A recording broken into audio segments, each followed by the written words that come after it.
আজকে হচ্ছে রবিবার, আর রবিবার ছুটির দিনটা না, আজকে সবাই পরিবারের একসাথেই আছি, ভীষণ ভালো লাগছে। আমাদের নেমন্ত্রণ আছে এক জায়গায়, সেখানে সবাই যাচ্ছি।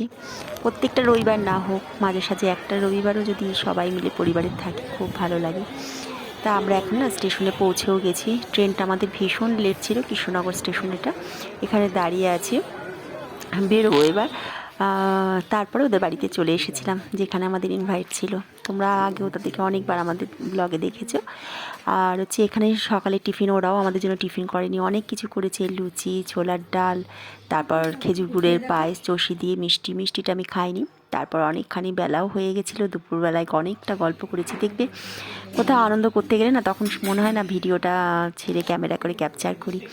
তা যাই হোক, তারপর খাওয়া দাওয়া করেছিলাম, মাটন করেছিল, ফ্রাইড রাইস করেছিল, অনেক কিছু রান্নাবান্না করেছিল। সব খাওয়া দাওয়া করে গল্প টল্প করে সময় কাটিয়ে আবার আমরা ওখান থেকে ব্যাক করেছি। সন্ধ্যেবেলা এখানে একটু চলে এসেছিলাম রানাঘাটে, আমাদের একটু জুয়েলারিতে কাজ ছিল। দেখো কী অবস্থা, এখন আমরা ট্রেনে রয়েছি, কাজ সেরে ট্রেনে উঠে পড়েছি, হালিশহর যাবো উদ্দেশ্যে।